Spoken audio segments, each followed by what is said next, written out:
pets get ill. Sometimes, outbreaks of pet illnesses occur, but there is no Centers for Disease Control and Prevention (CDC) for pet diseases.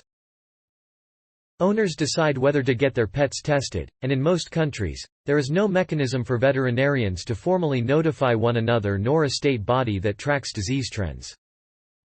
Moreover, surveillance of pets for new viruses or new variants is not routine. Veterinary scientists in the UK and the US are trying to change that with twin initiatives aimed at monitoring pet populations for outbreaks. Their aim is to alert vets about new microbial threats to animals. But some infectious disease researchers say such monitoring might one day also serve as early warning systems, detecting pathogens that threaten to spill over into people. For many virologists, this fills a clear gap.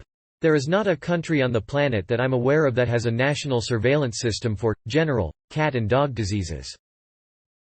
I think that's a blind spot, says Alan Radford, a veterinary virologist at the University of Liverpool.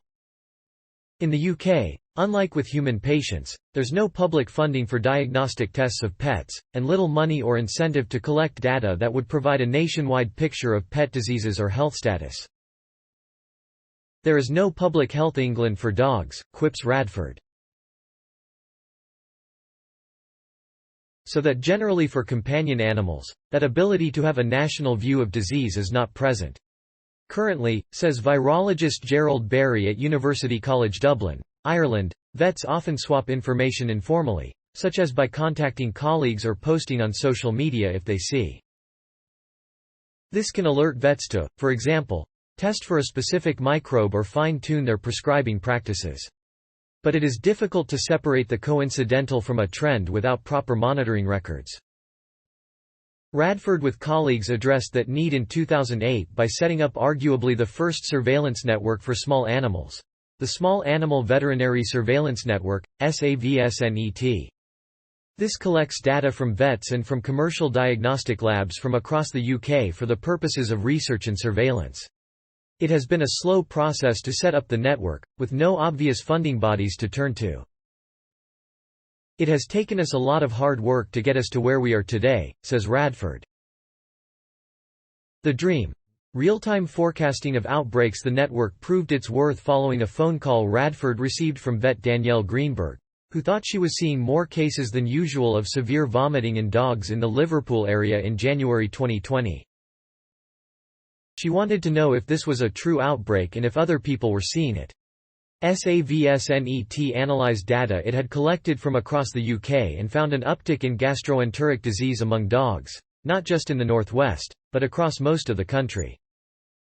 It was essentially twice the normal level, says Radford, adding that they also saw a substantial increase in prescribing of drugs used to treat vomiting. Further statistical analysis confirmed that this was unusual, matching the definition of an outbreak. The SAVSNET team made its findings public in a report in the CDC's Emerging Infectious Diseases in February 2021. This revealed that the vomiting outbreak was significantly associated with a canine enteric coronavirus and seemed especially severe around the cities of Edinburgh, Guildford, Swansea, Bristol, and Manchester. Radford and his colleagues set up a website to post live information and advice to vets, to help them manage and isolate cases and to communicate such issues to owners. Whether the same virus rippled through other countries is unknown. However, in February of this year, newspapers reported a vomiting outbreak among dogs in Ireland, possibly related to the same enteric canine coronavirus. Radford says he hopes the network in Liverpool will inspire similar enterprises elsewhere. Already, it spurred U.S. vets at the University of Minnesota to set up the Companion Animal Veterinary Surveillance Network, CAVSNET, in 2019.